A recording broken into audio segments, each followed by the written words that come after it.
It's Friday, March 31st, 2023.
Start off with our typical shill segment. You can go over to patreon.com/Ozone Nightmare and support the show there. You can also go to the show homepage where you will find several links arrayed to the right in squarish form. There's one that looks like a book that will take you to Lando's Amazon author page. You'll see one with the PayPal symbol that allows you to donate to the show by using PayPal. And there, every show has in its notes a thing that says Joe's Linktree, which will take you to a Linktree where you can look at all different links to artwork and buy shirts, buy prints, whatever. All my stuff is there. I just made it into one easy list instead of having 40 links. And yeah, that's it, I think. So, in the United States, and this will be somewhat familiar to anybody who listened to Monday's show because I sort of laid this out. Now, Lando knows nothing. He doesn't know anything about this, so I am springing this on him live. And as I said, I was hoping to, and I was able to keep my mouth shut about it because I've known about this for a couple days now. But I laid this out on Monday, so some of this will be familiar. You should, if you are participating in this, I don't know. Oh, I don't know if I told people to send an email. Oh, whatever. People would have figured it out. Actually, it doesn't really matter either way. So if you're participating with this, then you'll know where we're going with this. Everybody else, if you didn't miss Monday's show, in the United States right now, if you are a sports enthusiast who enjoys basketball, there's something called March Madness. And this is where college teams all play, and people love to bet on it, and it's this big thing that lots of people enjoy, and it is staggeringly boring to me because I don't care about basketball, college or otherwise, and I've always found it to be one of these things where I go, March Madness, yay, and I don't care. In fact, almost everybody probably in their workplace, depending on how strict they are about, well, I mean, you can usually do it for fun where there's no betting involved. You know what? You care more about this than I do because I didn't even know. Well, the only reason I even know it's happening, I would honestly forget every year, except at my job, like many others, for fun, they send it out and there's some kind of, little trophy that gets passed around depending on who wins, whoever picks the teams. I don't even know how many teams it is, but it's a bunch of teams. And basically, it's just process of elimination down to the two, and then somebody picks a winner and a tiebreaker score in case two people pick the same winner, and then whoever scores the closest, blah, blah, blah, blah, blah. I literally try to come up with the stupidest way to pick these teams, which this year I just decided to make any that have the same letter. I made those the winners. So if they was like, say, Pittsburgh up here and, I don't know, Pennsylvania down here. Oh, Pennsylvania, Pittsburgh, sure. And then I did, I think, earliest letter in the alphabet after the repeating letter. Because I don't know anything and I don't care. But I'm like, fine, I don't really care. This is more amusing for me to maybe win the dumbest way possible than to actually care about the win. So I do that stuff. But then I was listening to the radio and they were talking, it's a science program, and they were talking to a woman about something called March Mammal Madness. And I went, what's this? Because that sounds bonkers the more she talked about it. So I'm now sending Lando the link to the March Mammal Madness bracket, which he and I will make our picks right now because this is fucking crazy. There we go. Yeah. So, okay, explain. So this is exactly the same thing as the basketball tournament, Yeah. except they pick animals. And they have a random number generator that determines the winner. So there really is no theory to it. Now, the numbers do indicate, I believe, how the seed, which I'll explain to Lando because he doesn't know what seeds are, probably. So seeding means the lower the number, the more chance you are going to win in a particular bracket. So you can see there's 4 brackets, right? Mighty Stripes, Itty Bitty Comeback City, which is adorable, Animal Engineers, and Dad Bods. Dad Bods is the only one I went, okay, that's clearly a pop culture thing. That's fine, whatever. And this is all educational. So this is to let students know more about the natural environment and animals, and I'm all for education. But mostly, I just love the names of some of these things. So I'm going by what sounds like the coolest animal. So I'm going to pick my picks on it. So basically, you just have to see how it goes. So you pick, for example, Okapi and 4-striped grass mouse. They're competing, and one of them has to win. And then that winner goes up against striped polecat or giant striped mongoose. So that's how you pick them. And then you just kind of whittle them down as you go towards the center. And then in the end, you have, your final 4, which is each of the brackets. And then those 2 compete, and then they win. Now, we're not going to worry about all the wild card stuff and all that. That's getting way into the actual kind of mechanics of it. All we're going to do is we're just going to pick our winners, and then I'll check to see if we're right, because this will end. They are actually tracking this. I think it ends at the end of the month, so by the next show we'll know. I think we should know by then. I haven't looked at, because it's already going on. I haven't looked at anything, so I have no idea who's winning or losing. I just thought this would be really fun, because it's just something different. And I love the fact that some of these have some really crazy names. So we'll go in clockwise order. No, I guess we should do it left and right. So we'll do it top left, top right, bottom right. So, all right, let's see. So the first matchup is Okapi versus 4-striped grass mouse. Oh, I'm man, picking you're so lucky. I almost just hung up on you. I was trying to move the Skype thing, and it was like on top of where the fight was, and I was just fucking closed it. Well, I was like, oh, wait a minute, that's the... We would have figured that out. That wouldn't be a problem. Okay. So who is your pick between Okapi? But the thing is, there's only 2 options. So what if we just keep picking the same ones? No. No, there's not the same 2 options. Because once you pick between Okapi and grass mouse, right? We pick one. And then that one goes up against either the polecat or the mongoose. See how their lines intersect? Okay. So then, and then there's one winner. So you just tell me. So I have to pick between Okapi and a 4-striped grass mouse? So pick between those 2. It would help to know what the fuck an Okapi is. See, that's the fun. I don't know what an Okapi is either. I mean, I'm pretty sure I know what a grass mouse is. Oh, my Lord. What an odd-looking animal. Whoa. Oh, I'm picking that. That thing is warped looking. He's got like a striped ass. Yeah, wow, this is the bastard of a donkey and a zebra.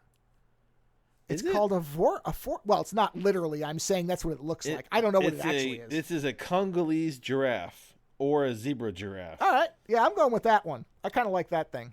I mean, mice are fun, but, I guess that leaves me with the No, the you can grass pick this. No, you can pick the same thing. We don't have to. We do not have to pick the Interesting. same one because we're not competing against each other.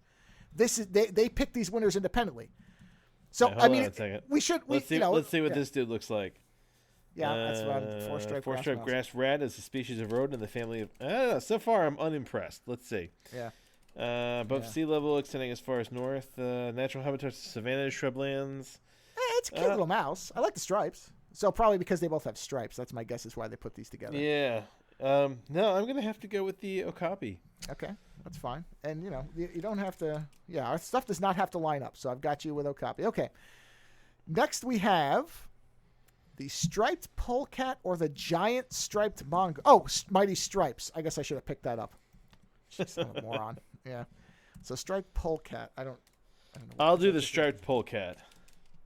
I want to look at what the other one. Because it's basically a skunk. Okay. Well, I'm gonna take. I tend to. Like I mean, mongooses are impressive though as well. Yeah, I'm gonna take the mongoose on that one, but I'll give you polecat. So hold on. I mean, you might win. It's all because they did this, and this is one of the things. Is I'm not going to go through the. I will try to find the show that it was on, because one of the things I like about this, just as a side note, is one of the things they said was, just because an animal is bigger or seems like a winner, doesn't mean it necessarily will be. Part of the reason I was looking up that mouse, right, is because I know that there's a breed of mouse that lives in the desert that is immune to scorpion poison, and that they basically hunt scorpions. And it's kind of one of those things where you're like, yeah, this little animal, can best this predator because it's immune to its one attack. Yeah. Well, and they had said that sometimes their animals might decide that they're more interested in, like, let's say they're a forager. They might be bored of the fight, and they just go off and get caught up trying to get their food, and the other one just leaves. So there's different ways they can win. Let's see. So then the next set is the side striped jackal or the striped possum. Interesting. I'll take the striped possum because he's cool looking. I didn't look at him. Let me see. Let's see here. I want to look at side since it's kind of random anyway. It's hard to. It is. No, it is. Oh, I'm going to take the jackal. That thing is interesting looking. And it's technically a dog, so I'll take that. So you're going to take. You will take the possum. I will take the jackal. Oh, I'll totally take the possum. Yep. Okay, so jackal and possum.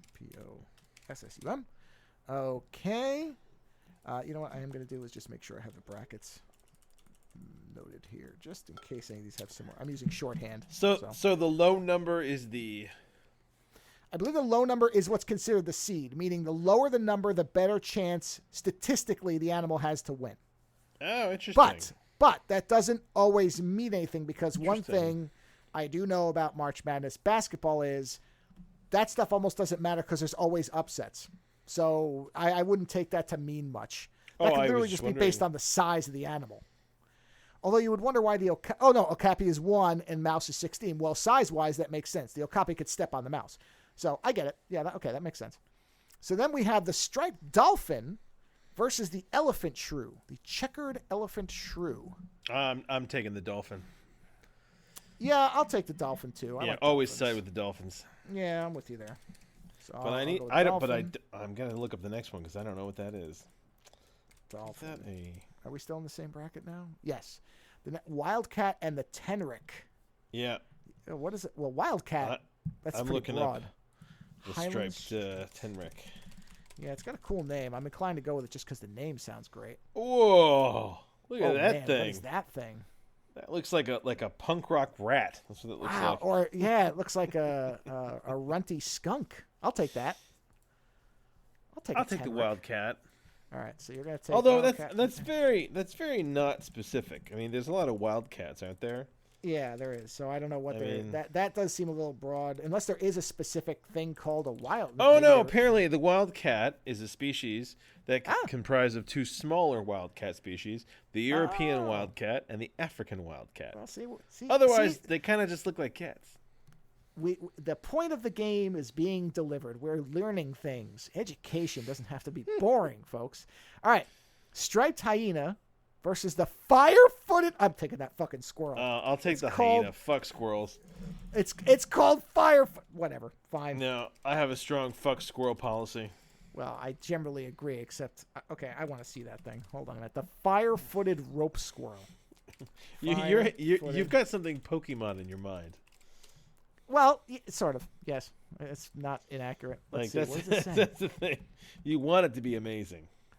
Well, yeah, it just looks like a normal squirrel. Is there something special about it? Its natural habitats are subtropical savanna plantations, primarily herbivores. When food is okay. Several male squirrels chase a single female squirrel in a ritualistic chase. Well, that's humans too. I mean, it can be. Okay. Well, I don't know why it's called fire-footed then, unless the bottom of its like feet are red, but it doesn't appear so. But that's all right. I'll take it anyway. It's got a cool name. Names mean something. And then we got the striped rabbit versus the numbat. I'll take the numbat because it's basically a miniature anteater. Oh, that's adorable. I'll take that. It's also known as the Walpurti. Okay, I'll take the numbat as well. Numbat. Hold on, let me mark it on yours. NUMBAT. Okay, and that, I believe, is the end of... Oh, no, I'm sorry. Well, the kudu and the badger bat. I shall take the kudu because those things are badass. Are they? I don't even know what that is. Oh, go ahead. Look at a picture. They're jackalopes. Look at that thing. Not the kudu. No, kudu is an antelope. Oh, yes, an antelope, yes. Yeah. I said jackalope to be funny. Yeah, okay. What's a badger bat? Hold on, I want to look what a badger bat looks like. What? A bat. No. Hold on a minute. That can't be right. Oh yeah, it's. Oh, it's adorable. Yeah, look at that little guy. He looks like Pepe Le Pew as a bat. Yeah, I'll take the badger bat. You can have the kudu. I'll take the badger bat. That thing's neat looking. Badger bat. See, the aesthetics sometimes matter more to me than actual, viability in combat. KUDU. All right, so that is the Mighty Stripes. Yeah. Viability in combat. Okay. Yeah. All right, so now we're going on to Itty Bitty Comeback City. Itty Bitty Comeback City. Okay, so I'll put me, and I'll put you. Put a couple spaces there. You have to pick a wild card winner for that. Oh, you're right. Look at that. I didn't realize that's how it worked. Okay. You know what? Honestly, it doesn't matter for me because it's the options are a sea you know otter. What? I don't care. Forget that. We don't have to do the wild card part. I was going to take the sea otter because sea otters are incredible. Oh, I see. Wild card winner. Oh, between. Yeah. All right, but okay, I see. That's all right. I thought. Okay, yeah. So between. All right, so you're taking sea otter no matter what. All right, I got it. So let me take a look here. Between the shrew mole and the bumblebee bat. Yeah, it's kind of hard to turn down an otter, but let me look at the shrew mole. Yeah, they are very smart. I'm sure they are. The American shrew mole. Oh, look at that thing. What's a sweet little thing. Oh, it's an adorable thing to take into combat. Bumblebee. That's kind of the stupidity of it, right? It's like, but again, they don't necessarily. The bumblebee bat has a better alternative name, which is Kitty's hog-nosed bat. Yeah. It's that's tough call. I'm not gonna take the bat. And the bumblebee bat's also known as the super murder animal, right? Yeah, exactly. I'll take the shrew mole. I'll take Pokemon. Oh, this is my mouse. Okay, so the grasshopper mouse. Yes, the grasshopper mouse. That's the one that you're taking that one. What? I'm totally. He can't be killed by scorpions. He hunts them. I remember you saying something about that. You can find a really good video of it too. When you see this, I think it's an Attenborough video. It's one of those videos where it's like he's talking about this mouse and he shows it hunting, and the scorpion shows up, and you're like, oh my god, this mouse is dead, and then the mouse fucking kills it and eats it. Now it's just like, yes. You know what? I'm impressed by a good survival mechanic, so I'll take that as well. I'll take the. All right, let's see the Sibri dwarf lemur and the silver pika. I want to look at the silver pika first. It's a neater name. Silver pika. Whoa, the dwarf lemur is tiny. So is the pika, from what I can tell. Oh my lord! It's very small. The Helen Shan pika, species of mammal in the pika family, endemic to China. It's endangered. I'm taking it. If that's endangered, I'm picking that. I don't like anything to have to die off. That's not mean. So I'll say silver pika. What was your choice? I'll take the dwarf lemur because they are also on the short list. Oh, good. Well, then we're both picking things that should be saved or living. All right, then we've got the Mara, not Jade. Mara mammal. That's a very broad search. Otherwise, the Mara. The Mara. Oh, it's like some kind of whack ass. It's probably not going to bring back porn though. Oh, I'll take the Mara because I also have a strong fuck chipmunk policy. Yeah, I like the Mara. That thing looks interesting. We'll take the Mara. Oh, jeez. Okay. I can't even spell the next one. It's Jari. It's Jari. Let's see. It Jari, I would say. It Jari. Yeah, it's Jari. It Jarty. I mean, I don't think that's how you say it, but that's how I'm going to spell. Otherwise known as the southern marsupial mole. Yeah, okay. Hold on, I'm going to look at it. That's kind of scary looking. Is it? Let's see. Damn it! I keep spelling. I keep putting somehow a J or a K in here. Yeah, yeah. It. Here it is, the southern marsupial mole. Let's see. Whoa.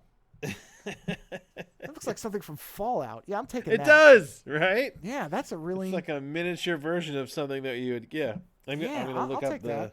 I'm gonna look up the silky anteater. Yeah, I mean, I'll look that up too, but I'm leaning towards this because it's so weird. Let's see the silky anteater. I mean, if it's wearing the feather boa, I'll be impressed. I'll take this weirdo. Look at that thing. That looks like a Muppet. I know, right? That looks like a Jim Henson creation. Those are both good picks. It looks like something that would be hooked onto the shoulder of a character. Yeah. You're going to take that one, the Silky Anteater? I'll take the Silky. Yeah, why not? Silky Anteater. Okay. Oh, here you go. The Colo Colo or the Dick Dick. Come on. Now, they had to have picked those for the names, I'm so juvenile. What is the Dick Dick? It is the most Apparently, adorable a Dick Dick is an horned deer. Italian beat rock band, so there's that. But there's also the antelope. It is an incredibly photogenic horned deer. Is that a horn? Is that what it is on top of that thing's They're head? antlers or whatever, yeah. Wow. All right. And what's the Coca-Cola opossum? Opossum.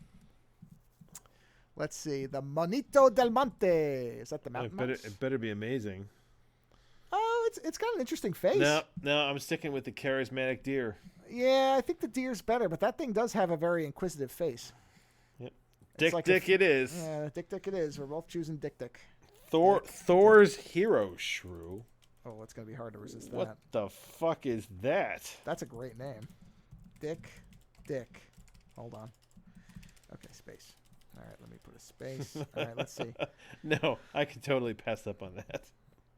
Not so impressive, huh? What's the Bulldog Bat? It's got a good name, too. These are two good names. Bulldog Bat. Let's see. Well, I'll take the Bulldog Bat. It's got a face only a mother could love. That's true. And then this Look is at what? that. Thor's He's a hero shrew. Yeah, what an ugly animal. Honestly, the Bulldog Bat. I do love bats. Bats are immensely impressive, and their immune system is just baffling to me. How overdrived it is. Yeah. I wouldn't be surprised if a couple million years from now, bats are the dominant mammal species on the earth. Bulldog bat. Okay. I'm gonna take Thor's shrew. Because they're kind of like air dogs, really, when you think about it. They are. It's true. Ooh. So, another good name, the Rock Hyrax. Oh, I know what a Hyrax is. Hold on. Yeah, I don't know what a Hyrax is. You I know what. Yeah. I know what do you call it is. The Hyrax. Hydrox. I know what Hydrox is. The Hyrax are. I think they're really photogenic. Oh, it really is. Look at that thing. It's like a tiny, tiny bear. Oh, look at that. That's another thing that looks like a Henson. Oh, I'm taking that. Oh, look up the jerboa, though. The jerboa looks like yeah, I know. It's like a kangaroo mouse. The pygmy jerboa. All right, let me see. Honestly, it's hard to beat that, though. I think it's going to be hard to pick between those two. Let's see. Pygmy jerboa. Wow, I love these alternate names. Let's see. Oh, wow, look at that thing's legs. Yeah, it's got these giant legs, these big ears. What the fuck is that? Nature is funny. Man, it sure is. I'm sticking with the Hyrax myself. I'll take the jerboa. Why not? All right, why not? Can't hold on. I vaguely remember the Rock Hyrax is adorable. Hold on. There's something interesting. It's a medium sized. Medium sized. How big is it? How big does the thing get?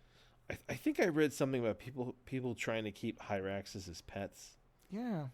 And okay. I didn't even know this when I picked it. This is even better.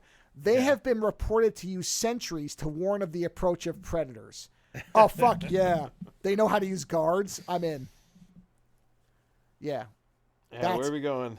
All right. Next is... Okay, so now we have to go to animal engineers. Hold on. Let me get my bracket set up here. So, AE. And I'll put my name.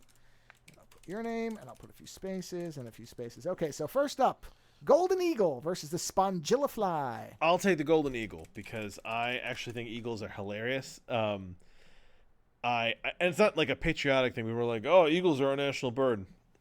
Eagles in like Canada and like the Arctic, especially they're like pests. They're everywhere. Well, what is and a golden eagle? Watching, it's just got a brown head. They're all brown. Oh. But watching them harass fishermen, there's a lot of great videos you can find of these fishermen coming in, and then the top of the boat is just got like 40 golden eagles, all just standing there waiting for some fish. Yeah, I have to admit, I have a predilection for birds that have talons, so I'll take the eagle as well. I just like them. Ooh, this is a good matchup: veined octopus versus pufferfish. I'll take the octopus. I'm gonna look it up, but I'll take up the octopus. Yeah, I want to see what. Oh, that's a. That's a wacky looking one. Ooh, I like that octopus. That guy's beautiful. The red version's very very nice coloring. Look at him. Jeez, that's a tough call. Honestly, octopus are some of those beautiful animals in the sea. They are, but the pufferfish is too. That thing is wacky. Doesn't seem like it should be an animal. You know what? I think that the veined octopus is the one that sometimes hides inside of other objects. Like it'll hide in like a shell, or it'll hide in a coconut shell or something like that. Yeah. Octopus are just smart as fuck. It frequently buries itself with only its eyes uncovered. Oh, that's neat. Yeah. And then let's see your pufferfish. Well, okay, here we go. Only 2 octopi known to display the behavior of bipedal locomotion. It runs with 2 of its legs. That's awesome. Yes, here we go. They mimic a floating coconut. Interesting. And they use tools for concealment. I mean, don't get me wrong. The pufferfish is impressive. Yeah, I'm going with the puffer myself. But I will always side with the octopus. All right, here we go. The Paleocaster. That sounds like a ray gun. The Paleocaster. I don't know what that is. I think that I'm going with the trapdoor beaver. spider. Holy shit! It's a neat. Wait, is that actually it? A Paleocaster. Jesus. Yes. This is why I need education. Is an extinct genus? Oh, they're extinct. That's a shame. Wow. Interesting. Huh. Well, yeah, I'm taking the Paleocaster because apparently because of the corkscrew nature of its burrows. Oh, they have fossils of them. Yeah, but they're called their burrows were called the Devil's Corkscrews. Yeah, I'm taking that. Well, I'm sure that the Paleocasters didn't call them that. I'm taking the trapdoor spider because it's not extinct, and they're fucking humongous. Yeah, that's the other thing. I don't like those things. I'm not necessarily scared of spiders, but a super-sized trapdoor spider was discovered in Australia recently. Yeah, that's. What does super size mean? I'm so curious. That also sounds like fallout radiation. Oh, how big did that thing get? Let's see. It's not that big. I thought it was a lot bigger. I mean, don't get me wrong. I don't want them crawling on me. Yeah. Okay, so then we have the lungfish versus the tent-making bat. Well, I'm impressed with a Boy Scout tent-making bat. A tent-making bat. That's what it's called. Why? Essentials. Okay, primarily a frugivore. Does that mean fruit? Frugi? I think so, yeah. Frugivore? Oh, those are adorable. Yeah. A tent roost. The white ones are so cute. They make tents out of leaves. They build themselves little huts. All right, yeah, I'll take the tent-making bat. What's the other one? Let's see. The lungfish? I think that's the disgusting, slime-covered one, isn't it? Hold on. I think so. Let's give every animal the opportunity. All right, looks like an eel. Yeah, it's basically an eel, but I think it's very slimy. I'm pretty sure that's that one. Let's see. What is so special about a lungfish? Well, plus most of its body is a lung. It's an external lung, I think, if I remember correctly. Let's see, lungfish. They can breathe air. Oh. You know what? I'll take the lungfish. They can breathe air. Okay. Well, so can the bat, but sure. They also have tooth plates, which are used to crush hard-shell organisms. Oh, well. So, yeah, they look like they could be a pain in the ass. Okay. Then we've got the goanna versus the Rufus hornero. I feel like a Rufus hornero. Don't we all? Goanna is one of several species of lizard. It's a lizard. It's not a bad looking little lizard. Okay, it's a species of monitor lizard. This is the most average-looking bird I have ever seen. The Rufus hornero? I mean, honestly, it looks like looking it up now. The general definition of bird when you look at it. Oh, yeah, that's very plain. Does it have some I'm looking to see if there's something power? Special about it, like it has laser vision or something. No, it has some good predators, but no, it's just a bird. Wow, interesting. Oh, it does have one thing that's unlike a lot of animals. Oh. The Rufus hornero has benefited from human changes to the environment, and many live in modified habitats in city suburbs. So apparently, they don't mind that we're terrible. That is a rare adaptation. Most animals just decide to eat us because we're assholes. This one said, all right. So what was the goanna? Goanna's a snake, isn't it? The goanna is a monitor lizard. Yeah. Okay, I'll take with the average bird. Yeah, I'll Why take not? I'll take the bird as well because any bird that's a miniature flying god of cities is fine with me. So we'll say if it's adapted to the human infestation, then I have to at least give it that particular evolutionary credit. All right, then we've got the Homo habilis and a bee. Why is the Homo habilis here? What is it? It is from what I can extinct. see, it is an extinct. Whoa. Yes, it's an extinct relative of ours, sub-Saharan that's African. interesting. 2.4 to Versus the bee. 1.5 million years ago. Huh. This is one of the branches that didn't go anywhere. Well, it is part of the engineering group, and they were known for using tools. So I suppose they're. I mean, let's put it this way: it's not strictly. Versus you have the fish bee. going versus land animals. Yeah. I mean, no, the bee wins. versus No, the fuck. The bee. bee's still around. Where's this asshole? He's gone. He's fucking dead. Bee wins for me. You know what? I'm gonna take the habilis. Only because this is actually a fair fight. Because one bee could sting you and kill you. Yeah. But if a primate hits you with a rock, your bee is dead as well. I don't disagree. I'm just taking the one that lasted longer. I think it's a fair fight. I'm taking the endurance pick. All right, now we have two other good names. The Montezuma oropendola. I'm probably mispronouncing that. Montezuma oropendola. Hold on. Here it is. It's a bird. Oh, that's a neat-looking bird. Holy shit, look at those nests they make. They look like testicles. What is this? New Caledonian crow. Okay, we got two birds, so that's I cool. will I will take the New Caledonian crow because it's considered to be one of the smartest birds there is out there. Yeah, I'm gonna take the testicle nest bird. It uses twigs friggin' as weird. tools. All right, oh, that's good. So we're not picking the same things all the time. I didn't think we would, but that's good. So I'll take the. Hold on. The species is smarter than the average mammal, including a fair portion of humanity. Well, honestly, I would say that about most birds at this point. But that is definitely a check in favor. All right, Caledonian crow for you. Finally, on this side, the cathedral termite versus the dung beetle. Oh, the cathedral termite's the one that builds those giant things. Yeah, I'm pretty sure I'm going to go over that than a bug that rolls shit. I'll go with the shit beetle.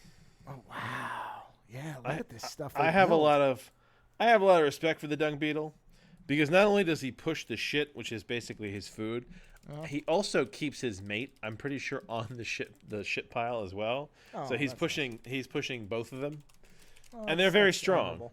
admirable. So Oh, and they're I don't cool doubt looking. They are. I mean, yeah, they are. I'm not gonna say there isn't. I'm not gonna say there's nothing going for the dung beetle. And then finally we come to the worst name category, which is dad bods, which is a nonsense descriptor, but still, I don't care. The emperor penguin versus the line seahorse. Well, actually, you know what? It makes sense because the emperor penguin takes equal care of babies as much as the mother does. Oh no, I'm pretty sure it's just I would prefer fathers of the year or parents of the year as opposed to dad bods. I will take the lion seahorse because seahorse. I'm taking the penguin. Because seahorse males basically give birth to they carry the kids and then they don't give birth to them, but the eggs hatch from the dad. Right. So Okay. I'll take that. And then Plus seahorses are like alien looking creatures. Well, they are. That's true. We got the owl monkey versus the Caspian tern. The owl monkey. Caspian tern. Yeah. Never heard of such a thing. Here it is. The Audubon Field Guide. That thing's neat looking. Let's see. Owl monkey. The owl monkey looks like my cat. My cat has the same eyes as that creature. Yeah. I'm going to take the Caspian tern. I think that's a neat looking bird. Hold on, let's see what it looks like. And when I say that, British people, I'm not saying a nice looking woman. I'm saying an actual bird. No, I'll take the owl monkey. It looks like my cat. Owl monkey. Yeah, so far, this is our most divisive bracket thus far. The spiny lump sucker. I mean, that's a great name. Hold on, I must know what that looks like. The Pacific spiny lump sucker. That almost should be a band name. Whoa, that's an interesting surface. It's a bony fish. A Yeah, that is neat looking. And then we've got the peacock wrasse. Wrasse. I don't know. Is that a bird? It sounds like a bird's name. It's gonna be like a slug or something, right? No, it's a wrasse is a fish. Oh. It is a type of fish. I'll take the wrasse And I'm taking the lump sucker. because he's really cool looking. He is neat looking, but I like the lumpsucker's name. It takes a lot to be a lump sucker, so you'll take the wrasse. I mean, that's a tough name to go through school with. Siamang. And since fish have schools, that's an accurate reference. The Siamang. See that? See? Well, it's dad bods, therefore dad joke. All right? Oh, I think I'm taking the Siamang. That thing's hilarious. Whoa. It's a gibbon. Wow, that looks like a bad machine-generated piece of art. That first picture of it. That looks like a fake animal. What's the second one? No, I'm taking the Darwin's frog. Oh, it's a great name. taking the Siamang. I mean, the Siamang, those guys can make immense amount of noise. They have like a throat pouch that gets really big, and they can like project for miles across the jungle. Okay. Yeah. Yeah, we're going to again differ because sometimes you know how I am, right? I key in on weird things about weird things. As soon as I saw this sentence, I knew I was picking Darwin's frog. Darwin's frog is a small species with a snout to vent length of 2.2 to 3.1 centimeters. Any animal that has a category called snout to vent length is my pick. So the Siamang certainly is a majestic looking creature, but it doesn't have a snout to vent length. But his guller sac, which is his throat pouch, can inflate to the size of his own head. Is this the Siamang? Yeah. Well, you have your champion and I have mine. Again, snout to vent length is the winner. Okay, so next we have the bat-eared fox and the spotted sandpiper. Bat-eared fox. I like foxes in general. Oh, those. I know. Isn't that? I thought it was a fox. I'm thinking of the flying fox. Oh yeah, I thought it was too. It's a bird. Oh man. Oh no, I'm sorry. No, the fox. I'm in the wrong entry. Those are some big ears. Wow. That's like almost. I think I have to take that. Oh! Look at the baby bat-eared fox. Where's the baby? I didn't see a baby. Hold on. Type in baby bat-eared fox. Okay, hold on. That shit's adorable. Whoa, wait. What is the? Wow, that thing is mean looking. When it's pissed, it flattens its ears. Jeez. That looks like a little puppy. Like yeah. Wow. Yeah, I'm taking that. I'm taking that. Okay, hold on. Let's see what the spotted sandpiper looks like. Although I'm that's pretty nice sure looking bird. It's a cute little nice bird. Looking bird. Yeah, it's a nice looking bird. Let's see. Spotted sandpiper. But it doesn't have big ears or anything, so I don't think I could take it. Oh, it's got laser vision now. Does it? No. I was gonna say shit. Well, I wish. Hold on. Yeah. Let's see. Then several may be found in the same body of water, but never forms tight flocks. Underparts spotted in summer and plain in the winter. No, it doesn't seem not impressive. No, I'll go with the I'll go with the other guy. All right, our first common pick of the bracket, although the next one probably will be a common too, because there's no way I'm going with a water bug. So Wolverine versus giant water bug. You know what? A Wolverine's a vicious animal. I watched somebody cut a Wolverine's head off in that show alone. Yeah. So I'm not as impressed with how vicious they are. Well, they're not fighting people. Yeah, well, that's what I'm saying. Like people win anything. We cheat with machine guns and shit. That's not true. We don't always win. Well, 99 times out of 100, we're going to win. I'm going to look up the giant water bug. Let's see. All right. I'm sure it's a large water bug. Let's see. Giant water bug. I'm not gonna say it's unimpressive. Okay. That thing is enormous. Okay. That thing eats turtles. All right. You want that? Holy shit. I mean, that is impressive depending on the turtle, but turtles can also be very small. That thing is the length of your finger. You know what? I'll go with the giant water bug. Why not? Right. Well, there you go. So, still only one pick. All right. The greater flamingo or the Dyak fruit bat. I'm going to look up the Dyak fruit bat. The greater? Is there a lesser flamingo? Apparently there is compared to this motherfucker. There is. Motherfucker, I am the greater flamingo. Let's see. Anything interesting? He's a rare fruit bat from Borneo. Mist-netted. Mist-netted. I don't know what that means. Paternal lactation. Oh, the males of the bat give off lactic milk. But for no reason. Well, so they have unexplained nipples as well, apparently. Oh, cool. So when they fly, when the greater flamingo flies, it extends its neck fully, so its like whole body is extended out. Sure. It's pink, but then the underside of its wings are black. Oh, so it's two-tone. It's very cool. Like looking. your what do you call it? Like your old I will. Didn't you have a take dual tone PT Cruiser? Was that you? I did. Yes. Yeah, there you go. So you want the I'll the take greater a greater flamingo? flamingo, sure. That's fine. I'm taking the lactating bat. Okay, so because apparently they have an advantage over non-lactating bats, which I didn't even know was a competition in bat world, but apparently it is. So then we've got finally the greater ray, I guess RHEA, versus the three-spined stickleback, which also sounds like a band name.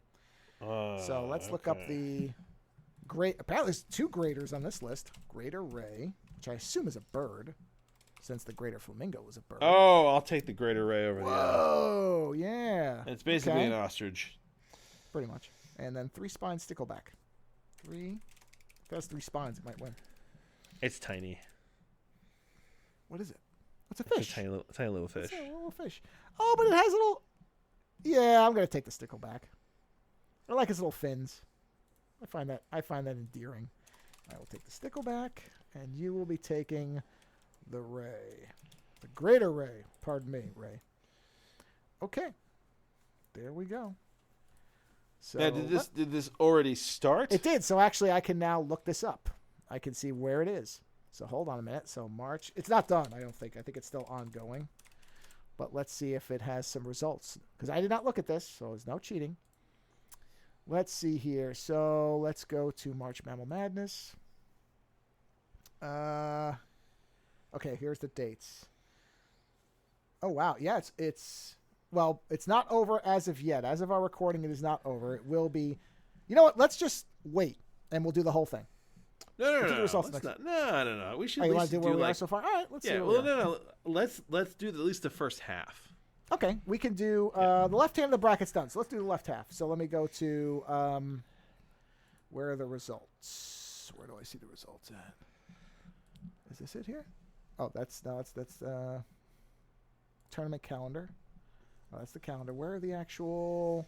No, they don't lock these animals in a cage. No. This is all theoretical. They use a random number generator.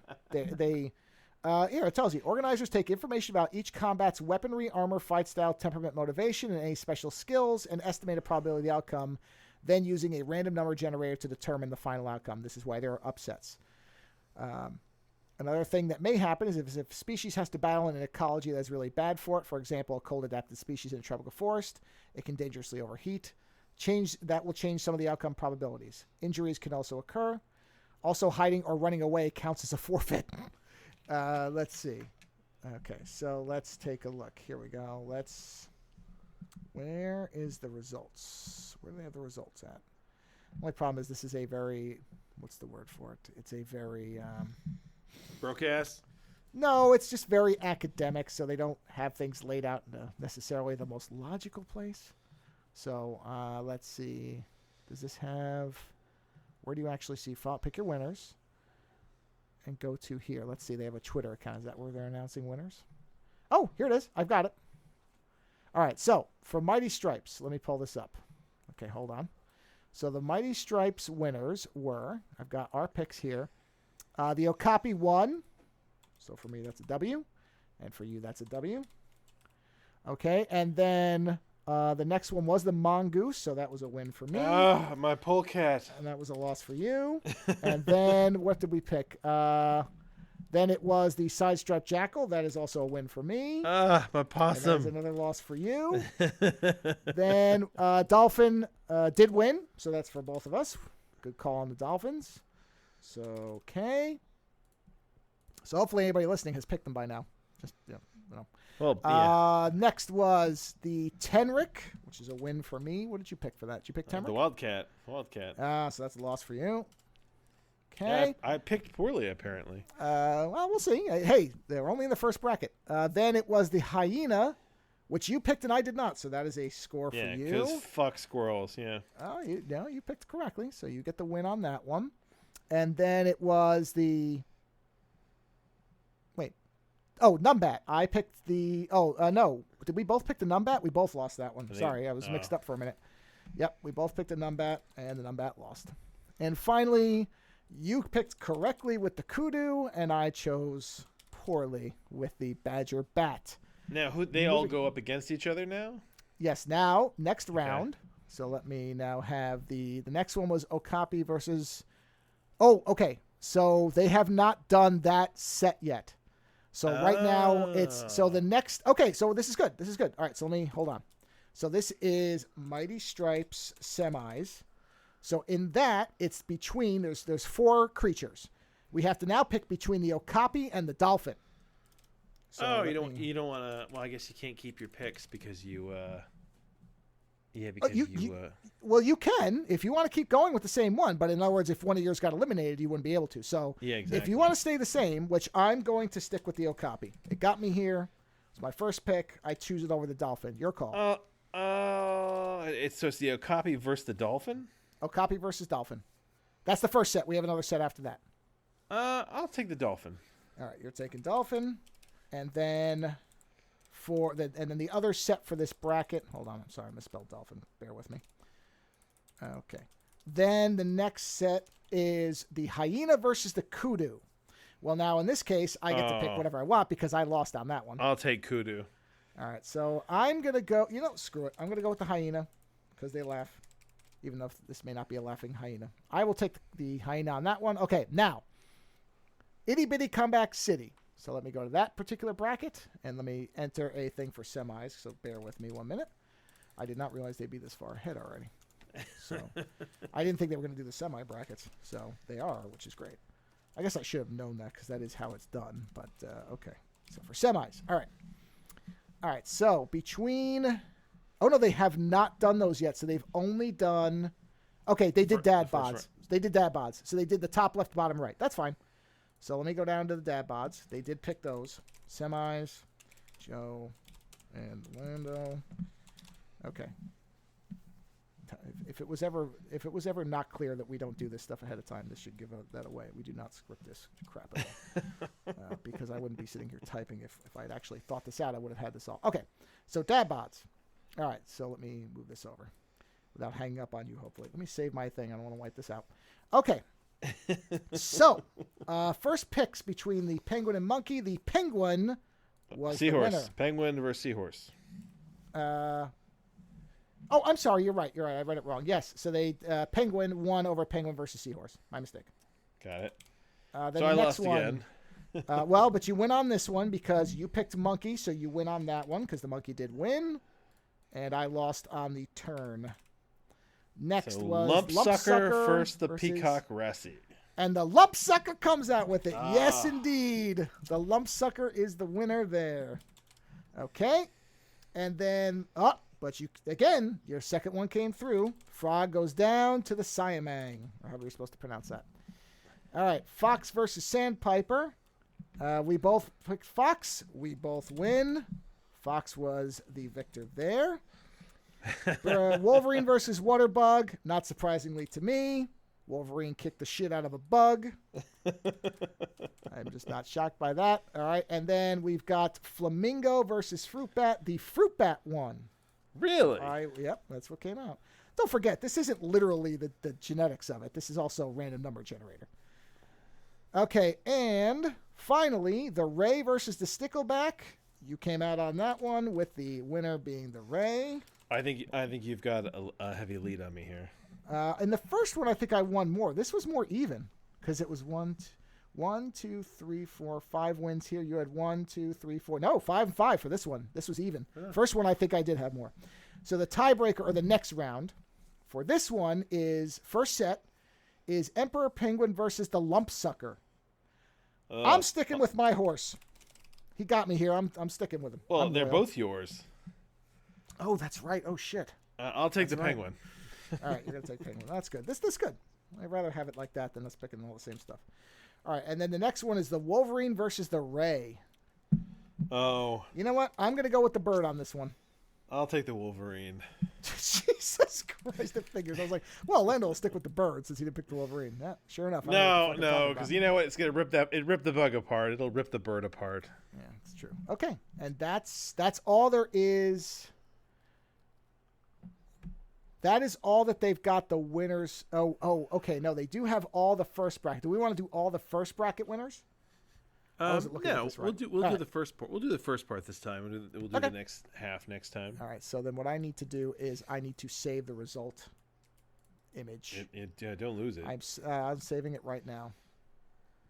So this is March Mammal Madness bracket. I mean, it'll update, so by the next time, but I have this one at least. So I'll just call it, we'll give it today. All right. Yeah, we'll just say 01. Doesn't matter. We can do multiple versions. Save. It is fascinating. Yes.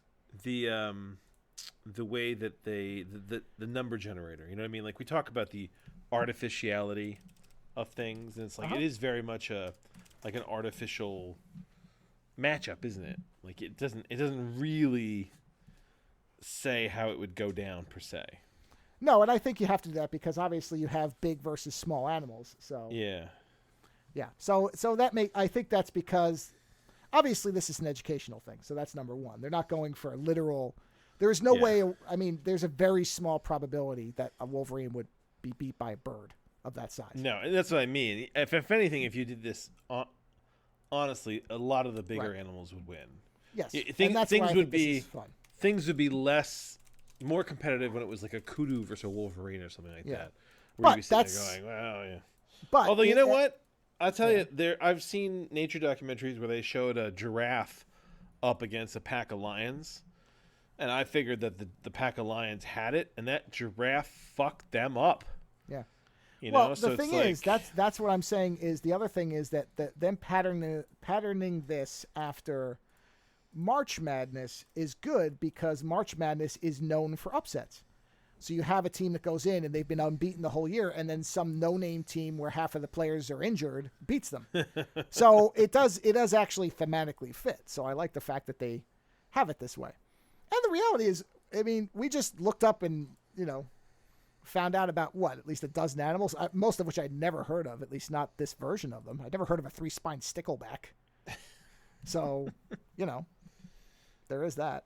And stickleback is a good word, Yeah, except for its adjacency to Nickelback, the band. Well, But outside of that, so what can you do? What can you do? You can't win them all. Yeah, 50 minutes on that. See, I don't know if it'll take it more than 10, but I had a feeling. I thought this would be fun. There's a lot of weird shit out there. There is. That's true. Every time I think, now I've heard the last thing, I learn about some other animal, some other like tiny little animal, where it's like where it's like, oh yeah, this thing, and you're like, Jesus Christ, that exists in the world. I mean, it's like the goblin shark. Have you ever seen the goblin shark? I have. It's great. Yeah, that thing's frightening looking. Yep. And it's like, even if you for a moment eliminate all the weird shit coming out of the ocean, of which there is a lot. There is a lot. Yeah, they're still discovering weird animals in the world. I mean, absolutely, sure. We seem to be discovering them as fast as we're wiping them out. Yeah. But there's still a lot of weird shit out there, and a lot of stuff that you discover, and you're like, wow, I didn't know that. I mean, even for me, moving up to Vermont from Jersey, there were birds that I'd never seen before, and it's not that they were uncommon birds. They're just birds that either there were never enough of them where I was that I noticed, sure, or they just never got down to where I was. Like grosbeaks. This is a bird that they show up in the spring, so I know it's spring because the grosbeaks show up. Or like there's another one called the black-eyed junco. The black-eyed juncos show up when it's winter, or when they show up when basically it's the end of fall. Fall is coming to an end. The juncos show up. That's wintertime now. And like it's this weird seasonal thing where like I never paid attention to this shit when I was living in Jersey, but up here there was a lot more birds and I noticed them. It's like blue jays. Blue jays are amazing. Did you know that blue jays store food? Like they can remember something like 150 spots where they literally just hide food for the winter. I don't know anything about blue jays. So no, that's news to me. Yes, it's all this. Nature is incredible, and every species has its tricks.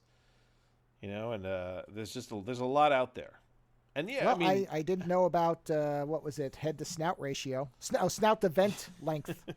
Yeah, you don't know what your snout to vent ratio is. I snout to vent. I don't know what. I guess my vent Well, I don't know what you consider. Wouldn't that be your asshole? Isn't your That's asshole what I'm your kind of vents? thinking. Yeah, it would have to be. Like you So, mean your nose to butthole, That's going right? to be roughly. Hold on, I have a yardstick. Hold on. Hold on, let me grab it. What is my nose to butthole ratio? Okay, hold on. I'm going to say it's about 2 feet based on this. I mean, I don't know. No, probably maybe 2.5. Nose to butthole ratio. I don't have a long... From the end of my nose, yeah, I'd say it's probably about 2.5 feet. I have a long torso, so... Well, I do too. That's why it's longer than I thought. Yeah. Well, Here you go. Yeah. I mean, I'd have to twist my head around backwards to tell you for sure, but that's what. If aliens came and they decided to just categorize all the animals on Earth, they would start measuring humans by I guess Snout nose to length. to yeah, snouts. It's a great vent. metric. Snout to length. Also, the show title: Snout to length. There you go. Snout to vent length. Sorry, snout to vent length. What's funny is that a while back I started watching this show on I was Netflixing with my kids. It was like Most Deadly Animals, and the kids were like, "Oh, this is gonna be all these scary tigers and bears and all this shit." And then it was like it wasn't that at all. It was like one of them was the mosquito, and they went into like the body count of like all the illnesses that mosquitoes have spread and like the billions that they've killed over periods of history. And my kids were like, "This is not what we thought this was gonna be." And they're like, "Well, that's the thing. When you think deadly." You think like bear or like big scary animal. You don't think, oh, this little bug that can transmit a disease that can kill millions. So it's always funny when it goes against your expectations. Sure.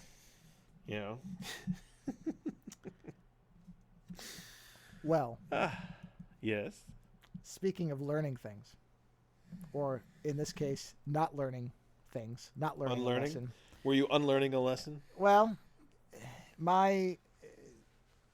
As anybody who's listened for a while knows, I keep trying not to watch certain things if I don't know that they'll end well, or if I make a proclamation that something has burned me and I'm not going to go back to it. Oh, so what? How did you break your own rules this time? Okay, so if those who've been around for a while remember that I watched season 1 of Picard and gave up on it. Oh, I see. And then I watched season 2 of Picard because Q was in it, and I thought, they're bringing back a nostalgia character. You again. And it bent me over and shoved a snout to vent length pipe up my ass. Yep. And I said, nope, I'm not going to watch 3. Yeah. And then they were like, no, come back. We brought back all the original people. Come on. Okay, so it wasn't just that. No, it was the changelings, right? Well, I read about that, but still, that wasn't. That was actually against me watching it because I thought now they're desperate. They're just dragging out every single nostalgia possible thing to get the suckers to watch it. But then I started seeing good reviews, and I thought, to be clear, I've watched a few clips, right? Right. Okay. Yeah. And I have seen some very good scenes. Right. And I've seen some stuff that made me roll my eyes, like the secret Picard child thing. I rose my eyes with that, right? Yeah. But then at the same time, I thought about Nemesis, and I went, well, it can't be worse than that, can it? Well, then the captain of the Titan basically being not liking Picard up front because of the whole Borg thing. They ripped off they ripped off Cisco for that. They basically went back to the Cisco did. Well. But it was well done. Honestly, it should have been Cisco, but Cisco became a god. And then little things that they did, like I do like that the way they've brought people from Next Gen, they haven't just brought them on and acted like time didn't happen. Like everybody went on with their career. Everybody is in a vastly different place. Like I like that when LaForge shows up, he's not just sitting there going, "Sure, I'll do whatever you want, Captain." You know what I mean? Like he has resistance. He is intelligent. He has his own priorities. I like when they actually, in general, I like when they allow characters to evolve through history. They don't just, make them instantly go back to the roles they had in the original show. So I did like that. Sure. But did you actually give in? Well, so I saw the reviews and I went, okay, fine. Because even the Red Letter Media guys, which you don't watch their stuff, but I do, who had been completely anti all of the new Trek, including Strange New Worlds. They just don't think any of it is good. Oh, really briefly, by the way, before you go on. Yes. So my kids wanted to we watched the beginning of The Mandalorian, and I only remember this because you said Red Letter Media, and I thought of Red Letter Media reviewing Star Wars. Sure. My kids wanted to stop watching Mandalorian because they wanted to go back to watch Book of Boba Fett because they didn't know what the fuck was going on. Yeah. But we did watch the episode where was it Jedi? What's the guy who does Jar Jar Binks? Yeah. And I got to tell you, they tried to make that the most badass Jedi sequence you have ever seen. They gave that's him... good. I don't dislike the guy, so the hatred he got was always bad. Watch the clip. Honestly, they should make a show about that motherfucker. Because sure, I hate that when a secondary character happens and you're kind of sitting there going, well, what's this guy's story? I hope he doesn't die. It's like, I want to follow this guy around. Anyway, you just made me think about that. Go on. That's fine. So I saw the reviews, and the reviews were saying it was really good, and they did it right, and blah blah blah. And I'm like, okay, if the Red Letter Media guys think it's good, I appear to have lost Joe. Uh-oh. Can you hear me? I can hear you fine. I can still hear you. Dead here. Am I back? I said go on, and everything goes dead on my end. I can hear you. Oh, wait a minute. Oh, there you are. Yeah. Whoa. What did you do? Nothing. You never went away from me. You said you lost me, and I said you did. I'm here. Yeah. I couldn't hear you. Went completely dead. Oh. Well, it was just silence on my side. Honestly, I said, I told you to go on, and that apparently... well, I heard that. No, I heard you say that, which is all going to stay in because the call never went dead.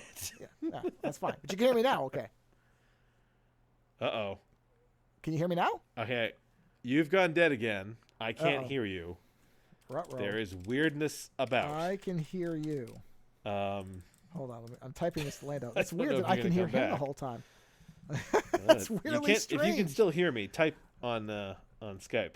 I did. Say something. I typed. If you can still hear me. Oh, maybe. Wait, now he seems to be losing me because now he's typing.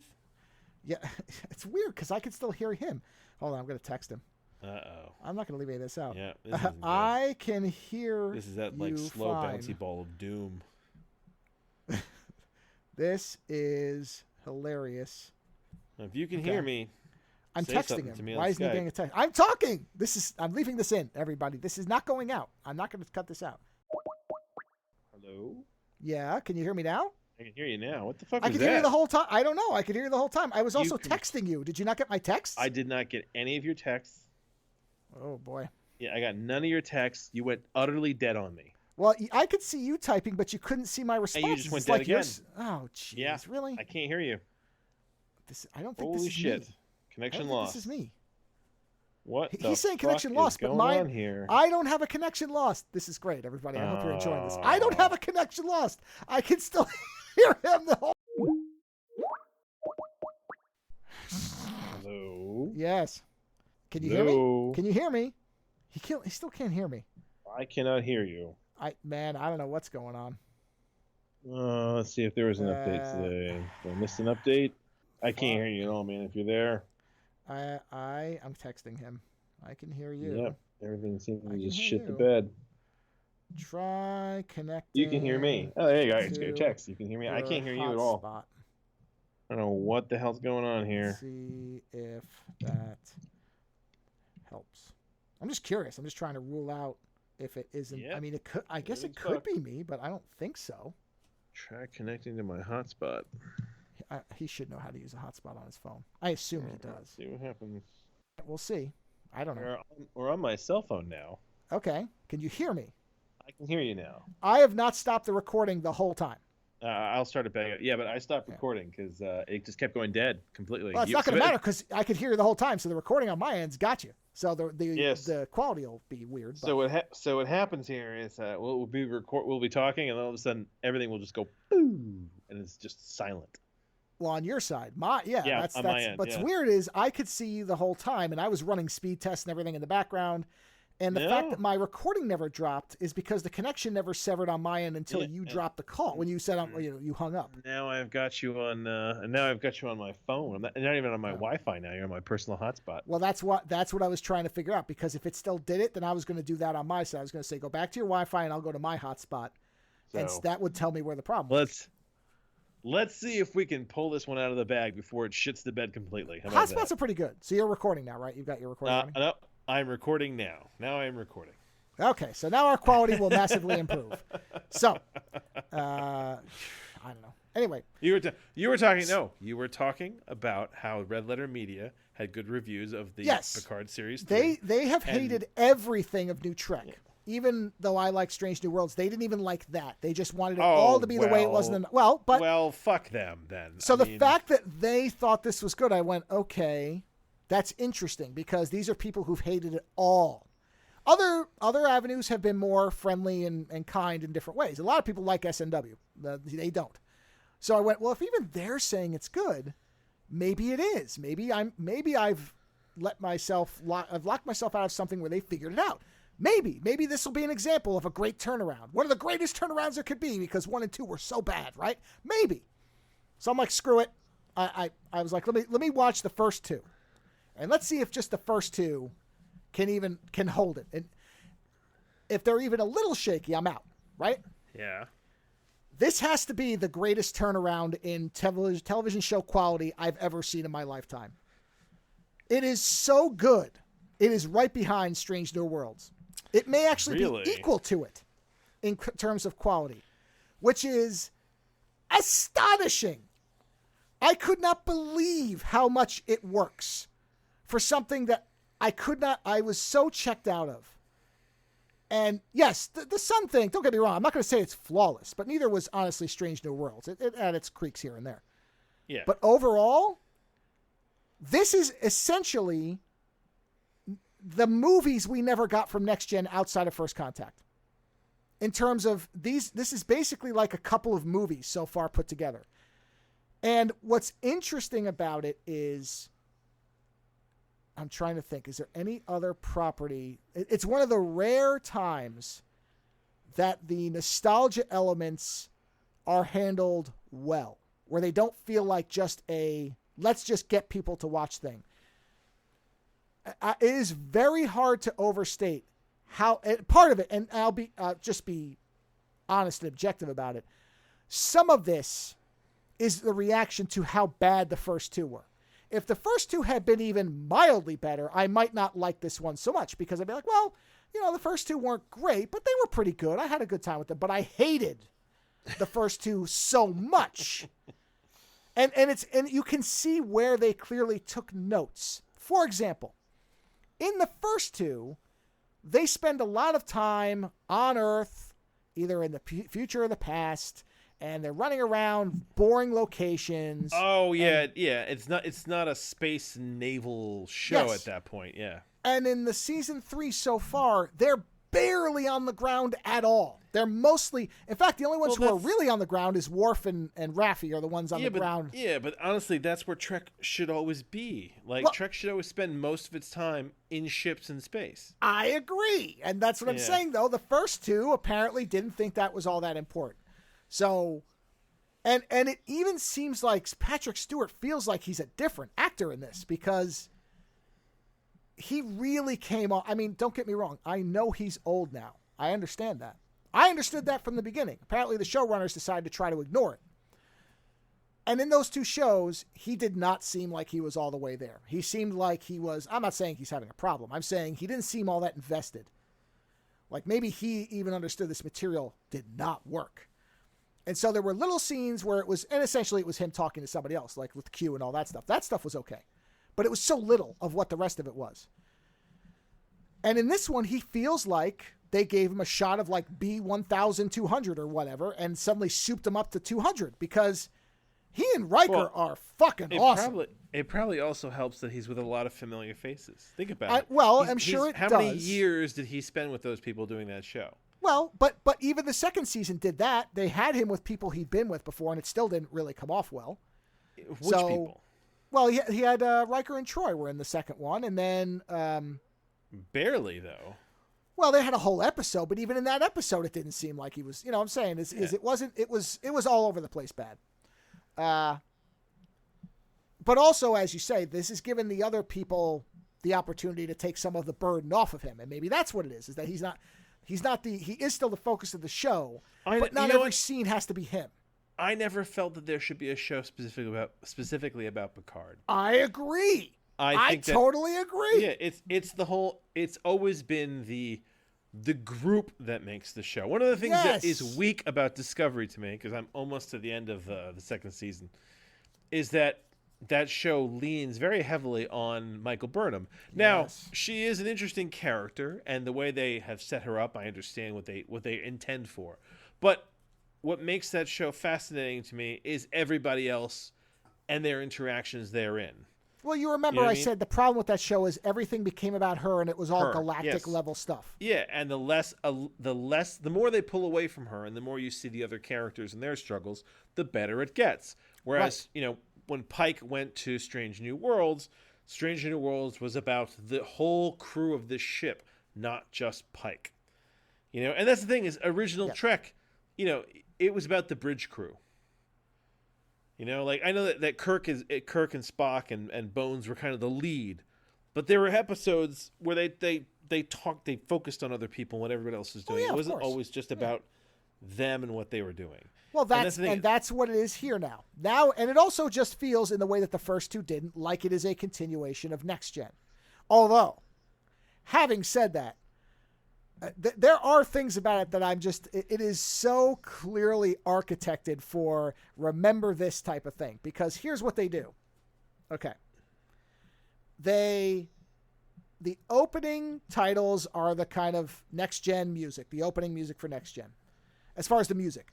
Then the show titles are clearly modeled directly on Star Trek VI, where if you remember the opening of Star Trek VI, all the titles are with the starfield coming at you.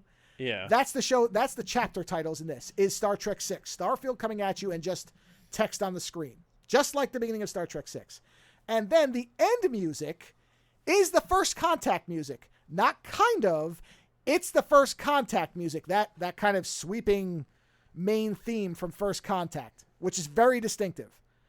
They just are hammering. They punched the nostalgia pedal so hard, they've made their car into a Flintstones vehicle where your foot is now on the gravel running. That's how hard they stomped on it. And that would normally annoy me, but the tone is so much better. It feels like a very long Next Gen episode. And they do the Wrath of Khan thing where they go into the nebula and they come up behind the ship. Like, they do it all. So you can tell it's greatest hitsville. To the fucking point where when they break into the Daystrom Institute, which is where Starfleet keeps all of its classified tech, the first thing Riker sees when he looks through the window, you want to guess what he sees through a window? Borg? Nope. The Genesis weapon. It's fucking sitting there. Yes.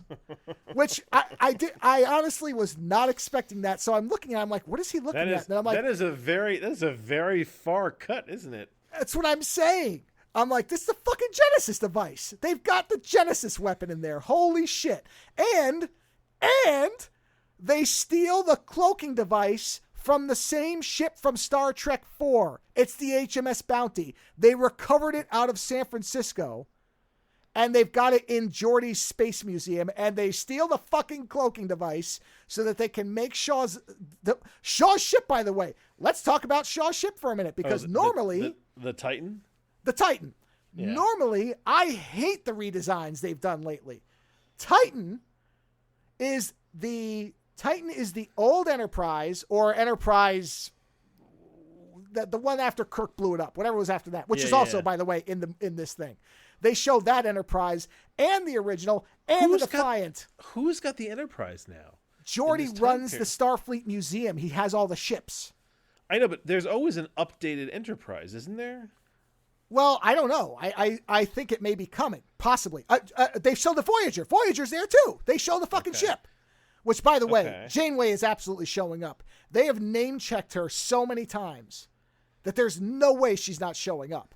So clearly that's their surprise because they already saved Lauren, who was fucking amazing. That whole episode alone is by itself fantastic. But the Titan, they took the Excelsior and they smashed it into the retrofitted Enterprise. It's a stellar, not meaning to make a pun, did. That thing is fucking gorgeous. When I saw the lines of the Excelsior on the bottom, I went, oh, okay. Yeah, you guys figured it out. This is a nice looking ship. It's sleek. Shaw's great. Shaw is, I mean, I know I said the thing about Cisco, but they actually did something different with Shaw. Shaw is not angry at Picard because he killed like his wife. Shaw is angry at himself for being one of the people that was randomly picked to survive. He was randomly picked to survive, yes. Yeah. So Shaw is, they've already started seeding the ground. I mean, now they're actively talking about making him his own show, giving Shaw a show called Star Trek Legacy. I mean, now they're even got a title for it. So clearly that this is it. And I got that impression right away. I'm like, okay. Listen, Star Trek has always been about a crew on a ship at the furthest reaches of space. But I think they're setting it up with Picard's son to be part of the crew. That was my feeling after a while. I'm like, oh, okay.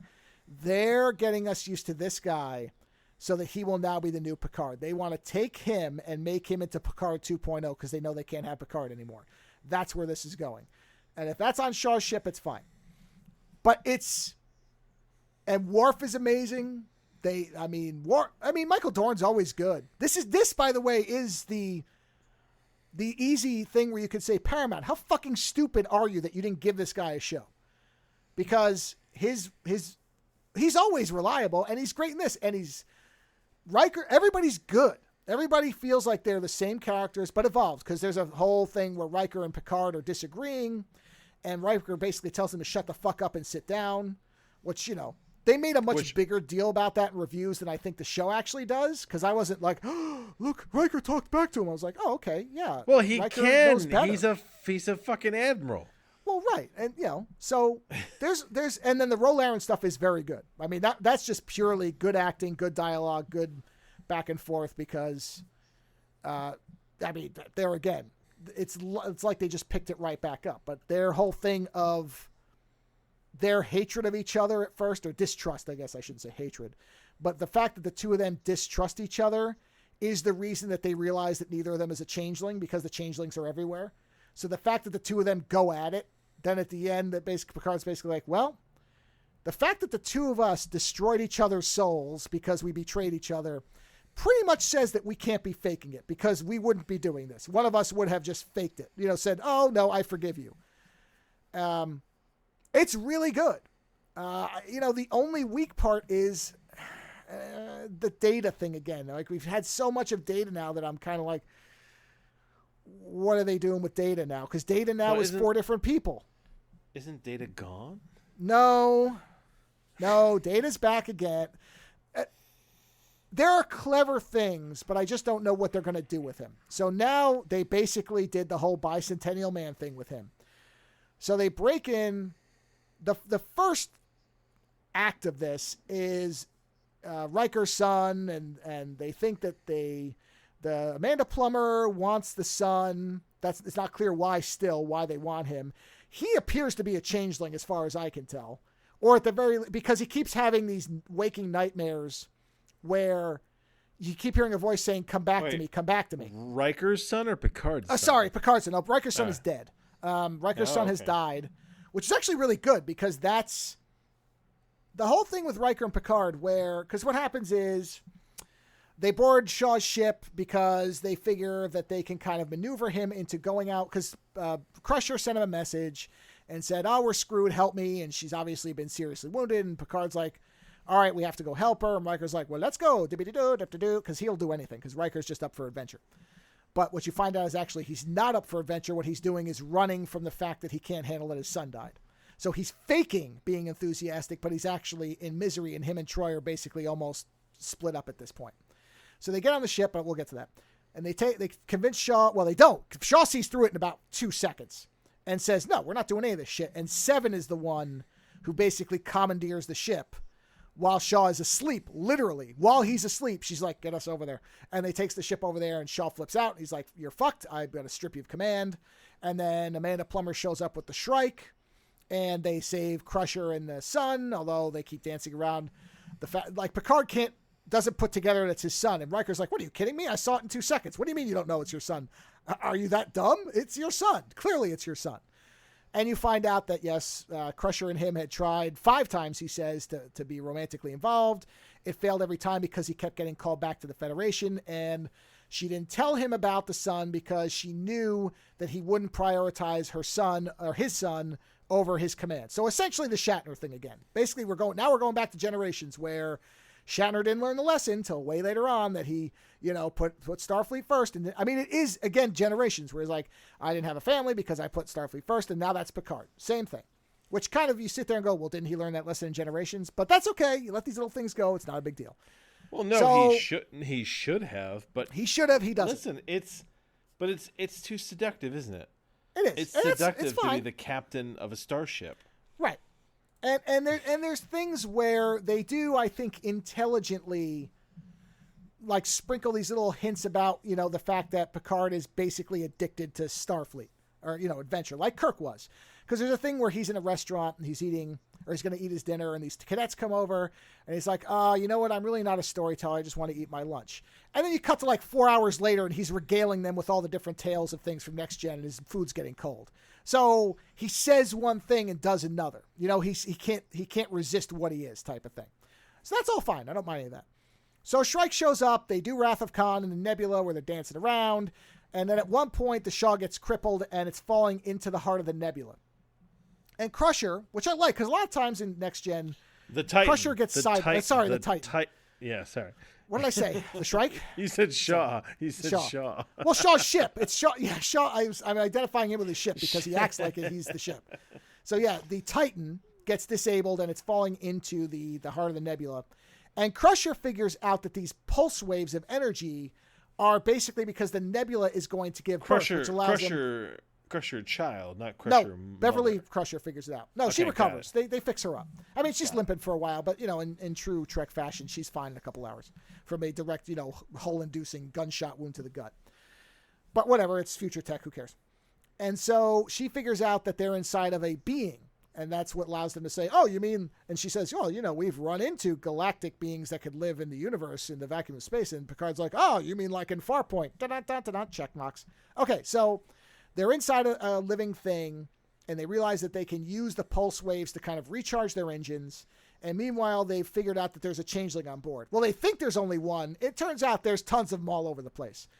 But in the course of because Seven, this is what I like too, is you tend to forget that some of these shows acted independently and not everybody knows everything. So there's a point where Seven goes to Shaw and says, I know you hate me, but I need your help with something because I don't know who I can trust here.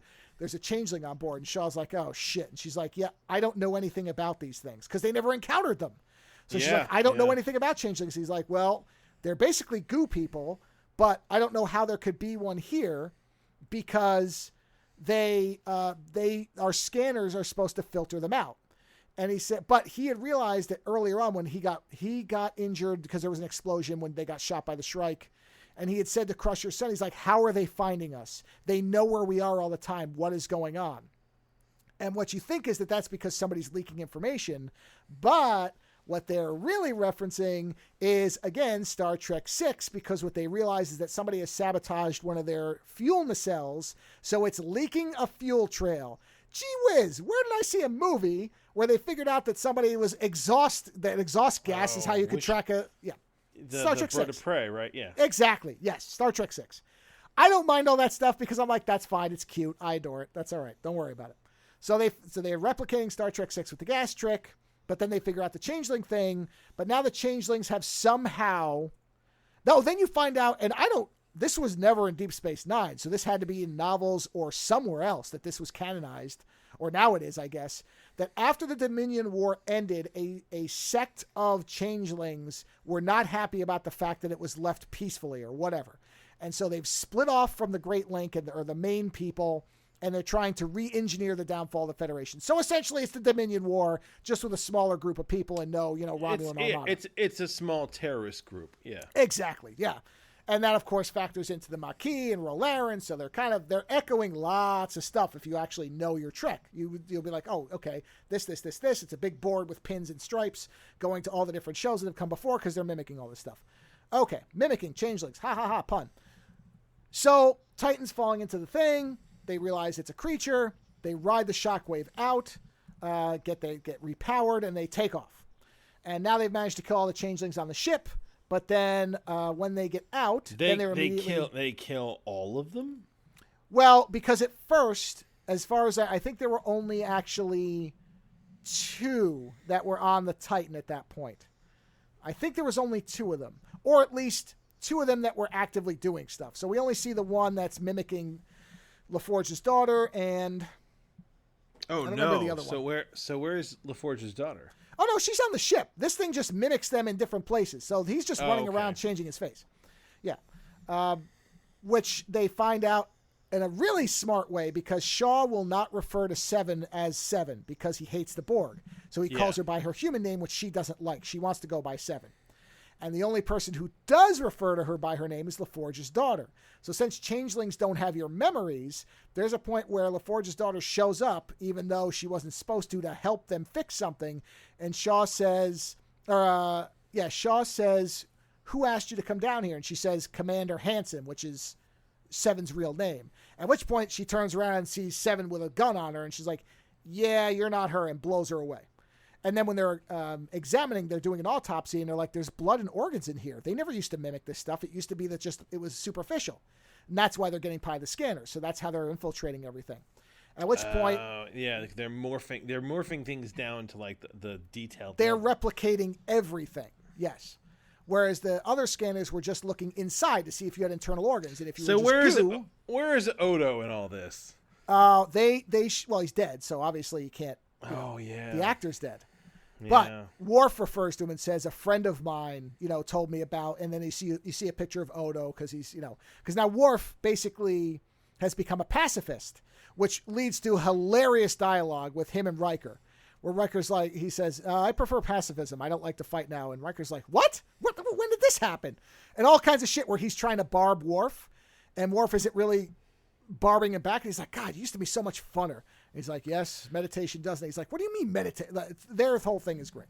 So that humor is very intact, which Jonathan Frakes directed at least a couple of these. So I think that's also helping quite a bit that he's in the director's chair. So they leave, at which point Starfleet says, okay, we're going to come and get you because you've broken, 400 Federation laws. So we're coming to get you and you're going to jail. And Shaw I like because Shaw is an asshole because he says to Crusher's son at one point, he's like, not only was your dad a Borg, he was such an important Borg, they gave him a name. He's the only Borg we know of that has a name. Yeah. So that's all great. And some of the shit he says is very clearly just to wound Picard. He just doesn't give a shit about him. So he's very rude and curt to them. And he never really drops that. In fact, what I think is very funny is they pull the old X-Men thing where, if you remember in the first X-Men movie, Mystique is taking the image of people.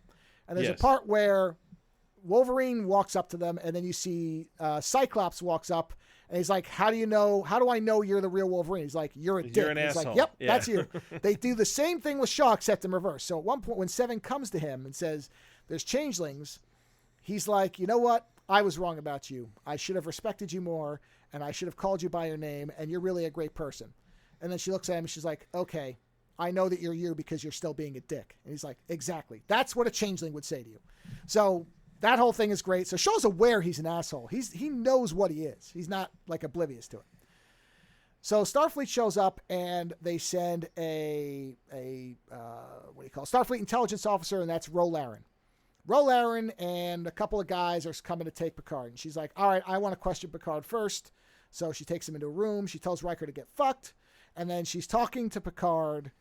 And what she's doing is she's trying to figure out if he's a changeling. So she's very vicious to him, where she's basically, and he keeps asking her, well, how did you come back? Because you left with the Maquis, you betrayed the Federation. How the fuck are you here questioning me? And she won't answer. And she's deflecting all of it off. And what she's doing is she's interrogating him. And she finally figures out that there's at least a chance that he's not a changeling. And so then that's sort of the thing where they're going back and forth, and they finally realize that each of them is actually human. And she says, I don't trust anyone. They've gone all the way up to Starfleet Command. She's like, and she was actually Worf's handler, and Worf was Raffi's handler. So at first Raffi doesn't know who Worf is, and so Worf's got her chasing the theft of a weapon, a portal weapon that Amanda Plummer's got. And so they figure out that robbery was a misdirect. And Amanda Plummer, I don't know what's going on with her, because she's missing a hand. Her hand is a changeling, or at least it's part of one. I don't think it's a full changeling. I think it's just part of one.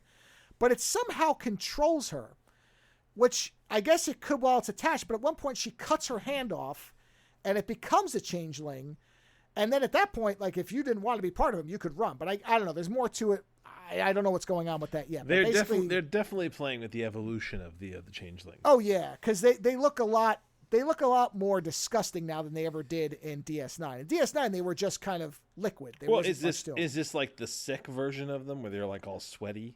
Well, that's the thing.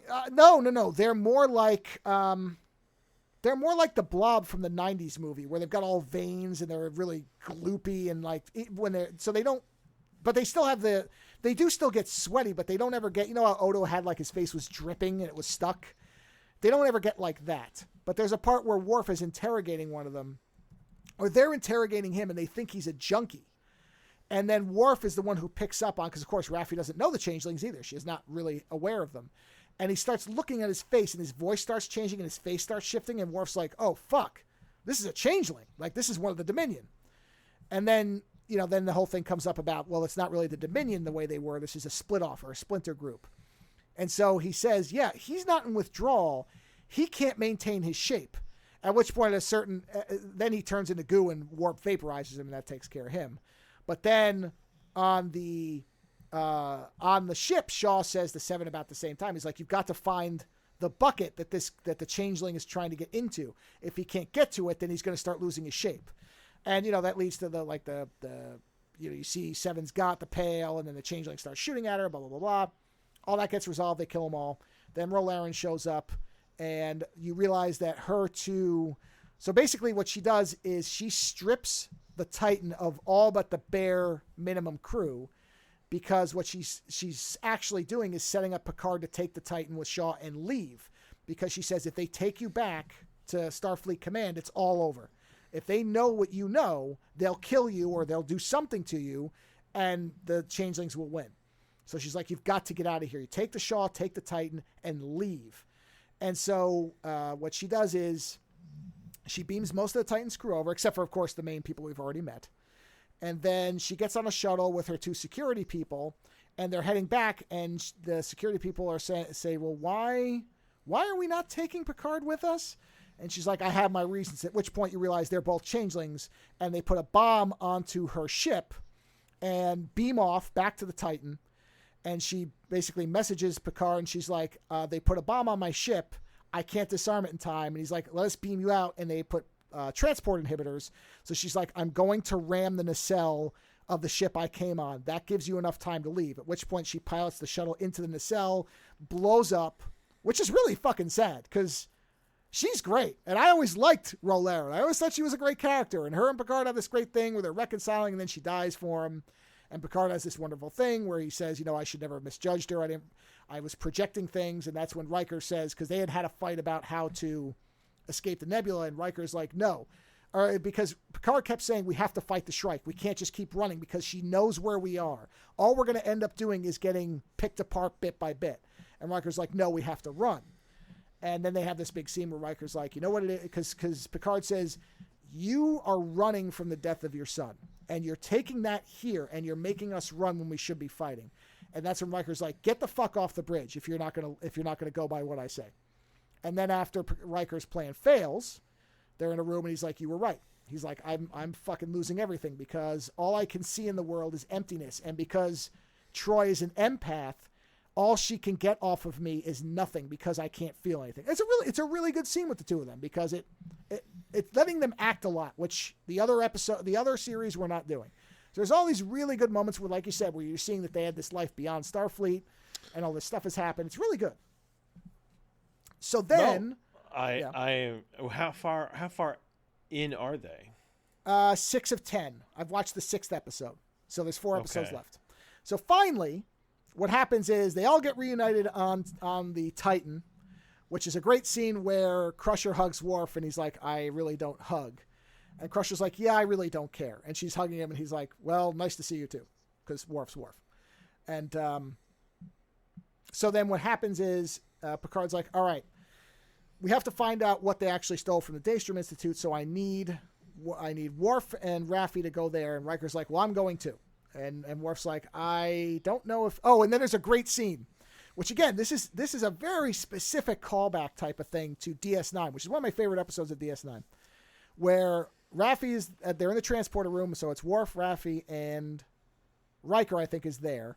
And then Seven comes in to basically like see them off. And of course, Raffi and Seven were romantically engaged in the other 2 episodes and seem to have split or something, or they're going through whatever. And so Worf picks it up right away. And he's like, and Worf's like, all right, I've gone on missions with lovers before, which of course he did that with Dax. And he's like, so what we have to do is be very careful. And Seven's like, oh, I'm not going. He's like, oh, good, because it almost always ends badly, which of course is a DS9 thing because Dax got very, very gravely injured and he bailed on the mission. And that's what Sisko chewed him out for and said, never will you two go on a mission again. So again, little things that if you've seen all the stuff, all kind of check out. So he's like, oh, good. And it's just a funny thing because Worf, you could see him like visibly relieved. He's like, oh, good, because it usually ends in, I think he says it usually ends in blood. And then he says something else about how romantic relationships with my people usually end with bloodshed too, or something. It's like a funny Klingon reference. So they go into Daystrom and they're running around trying to find stuff. Meanwhile, the Titan has to leave because what you find out is that all of these Federation ships are now networked. They're all on a network. So even if you try to alter anything about it, they still report into each other. And you find out Geordi was dead set against that he always thought that was a bad idea because, something like this could happen where... Yeah. Dude, I can already see this. They're going to take out all I can already see that the changelings are going to use all the networked ships and they're going to have to use all the old ships to fucking... That's why I think Janeway's showing up in the Voyager at some point. I have a hunch. And I think somebody's going to be in the... Well, they won't be in the Bird of Prey because they take the cloaking device out, but whatever. So, yes, there's something like that. It's still a ship, though. It's still a ship. So, and actually, they wouldn't know anything about it because you assume the changelings don't know the Klingons, so they won't know how to counter the ship. Whereas in the Federation, I don't know. It depends. There's lots of ways they can do it. But... yeah, so we see that Geordi runs the Starfleet Museum with all of these old ships, including the Defiant, which was an anti-Borg ship, but this was then an anti-Dominion ship. So I assume Worf's going to pilot that fucker at some point, because they specifically, it's the first ship they show is the Defiant. So they're inside Daystrom, and they're running around, and they finally, at one point, they run into fucking Moriarty from the holodeck, which you find out, it's the same actor, so they got the same guy to come back for this one scene, which is great. Where he shows up and Riker's like, oh, jeez, this is Professor Moriarty. And he's like shooting at them. And then you hear this music and Moriarty's like, I can't stop this music. It's drilling into my head. And Riker's like, I know this music. And then it cuts back to, it had to be first season of Enterprise where, man, does he look young. And it's the episode where he's in the holodeck with Data and he's whistling and Data can't figure out how to whistle. And Riker whistles the song and Moriarty vanishes. And that's when you realize that, what they're going towards is Data. And what Data is this is another body that Soong tried to integrate all 4 personalities into, Lal, B4, Lore, and Data. What he attempted to do was graft them together because he said, I never got it right with any of the other ones. If I put them all together, it should work. And I'm going to put them in a body that ages. And that's just so Brent Spiner can look old. But he died before he could finish it. But Data, this I actually think is really clever. They've got Data in stasis, which is actually sort of cruel when you think about it, but since the work wasn't completed, I guess you could kind of rationalize it. Data is the security system because no other AI system could possibly be as adept as he is at kind of understanding what humans are doing or aliens. Like he can adapt in ways that a machine can't because he's not really just a machine. So it's actually pretty clever. The whole system is tied into him. So they rip him out of there, which I guess that means Starfleet's top secret facility is now open for bidders, but they don't seem to think about that too much. So they take him out, bring him back, they reactivate him, and that just gives Brent Spiner a chance to jump through personality. So they're doing all this personality shit. And they come up and finally Picard's like, I need to know what they stole. Tell me what they stole. And he says, oh, they stole your body. So his dead flesh body, because you remember now he's an android now. Oh, yeah, he's an android now, yeah. So the changelings took his body. For what? We don't know. That's where it ended. So that's the cliffhanger it ends on. You know. And so, and now they have the cloaking device. So now the reason they could come back to save them is because now they have the Klingon cloaking device. And there's some line about, I don't remember what it is, but there's something about, every time we've tried to put a cloaking device in a Federation ship, it never worked. And Worf's like, yeah, but now you're working with superior technology, so it's going to work. And it's like this great line. It's like Worf's little lines are great, even in his new version where he's not as much of a smart ass as he was, you know, where his aggression is missing, but he still has his wit. I read an interview with him where he said that he based his new version of Worf on Pi Mei. Pi Mei. Yeah. Oh, very, very obviously that. Yeah. Very obviously. So I think that's very funny. No, it's great. He stops at times and just goes into a meditation state. He just stops in the middle of a battle and just kneels and he goes into meditation. So he's doing all that stuff. No, he's good. So, but every episode is fantastic. It really is amazing how they've made it feel like Next Gen. You're just really hoping that they don't fuck it up. I'm legitimately curious what the hell the changelings are doing because I can't work it out. But yes, without a doubt, this is going to end up where there's going to be a battle with the old ship. If you run Starfleet, you own Starfleet, right? I mean, well, yes, but why not just destroy it? You know, it's why do they want Picard's body? I don't know. Why destroy it if you can own it? Well, if it was just that, it would. I don't know what they want Picard's body for. That's the part where I'm like, why is he important? I can't figure that out. That's getting a little Michael Burnham, I think. Yeah, or there's a reason I just can't work it out because I can't work it out. I mean, they've clearly evolved to the point where the Federation can't detect them. So, as you say, why not just infiltrate, become president of the Federation, and just enact your policies? Just replace everybody. No one would ever know. So it's obviously more than just that. And maybe it's because they think the other changelings will come after them. So maybe they do want to destroy it so that there's nothing left. I don't know. I don't get it. So that part is beyond my knowledge. Maybe they want to join up with the Borg. I'm just happy because when they said Lore was coming back, I went, oh no. They're going to make this all about Lore now. Lore is going to have some big master plan to take over because, you know, that was kind of what he did for a while. So that was my bigger dread, was this is going to become Lore as the main villain. But it does not appear that that's the case. They're still sticking with the changelings, which is a much better... Now, of course, what they're probably going to end up doing is integrating everything into the perfect Data, who can now die, because now he's in some kind of whatever, either an organic or a semi-organic body, so he can age and die too. That's why I said it's Bicentennial Man. So they've done Bicentennial Data. So, I don't know. I don't know where it's heading.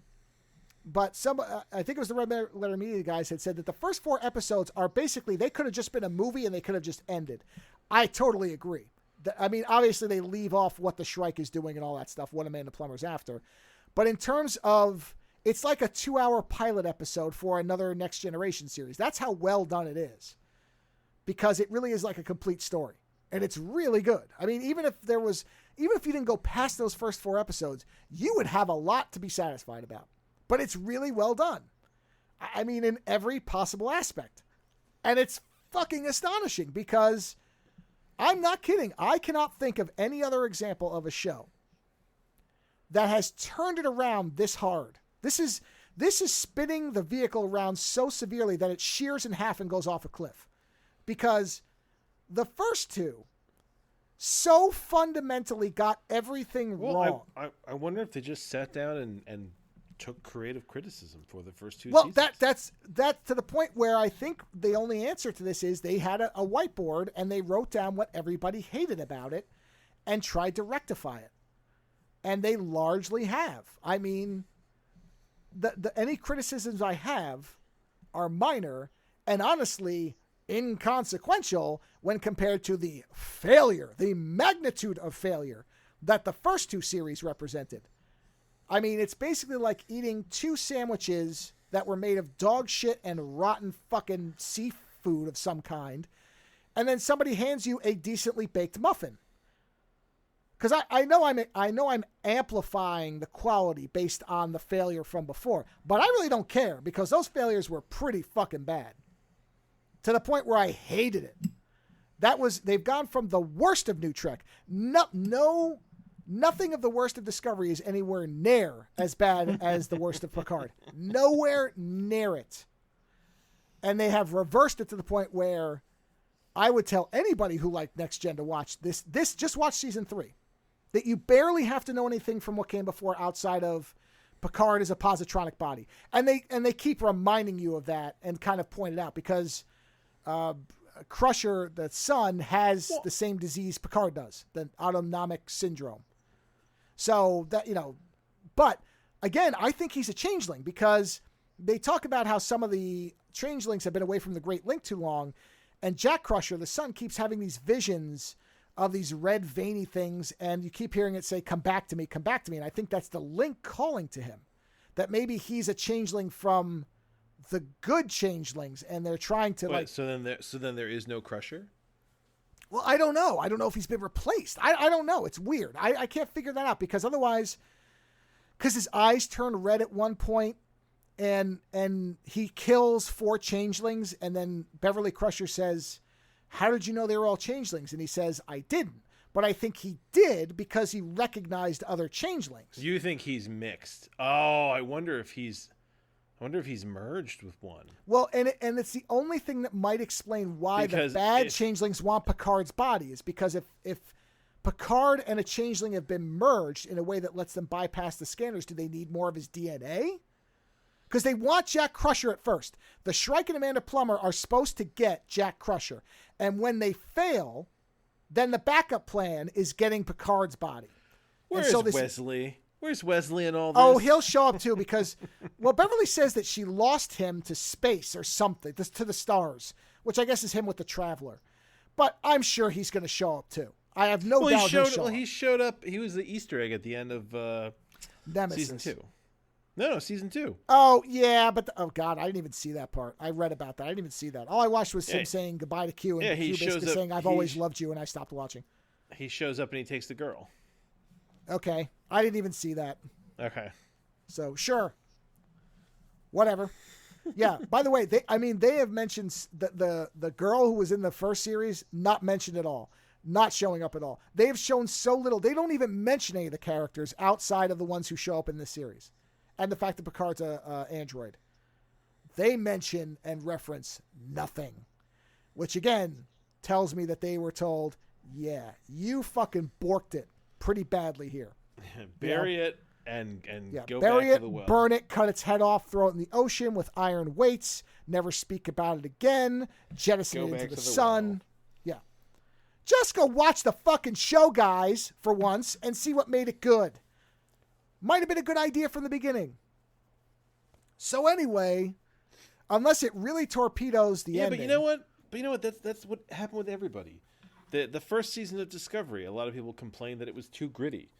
And then the second season ended up being really, really good. I'm enjoying the second season, which gave birth to Strange New Worlds, which is a really great season of Star Trek. Well, you make a good point, because Strange New Worlds is episodic as opposed to Discovery, which is season-long storytelling. So yeah. See, but yes and no. There is an overall story, but it does feel that there are individual things that happen per episode. Well, but not every episode is about Pike's, impending death. Yes. That's what I mean. Yes, it's always simmering. They always had things simmering, sure, but Discovery, you can't jump in the middle. Strange New Worlds, you can jump in the middle if you. I don't know why you'd want to, but you could. If you were like, oh yeah, I don't want to watch the first 2, you're still going to understand what's going on. You can't do that with Discovery. It doesn't catch you up the same way, and the stuff that's the bigger story is the whole story. So, no, I agree. It's not that every single episode is isolated, but also Pike's thing is a background element. We need new Trek. I agree, and we need a new ship. We need a new crew. We need a new next gen. And I'm gonna say this.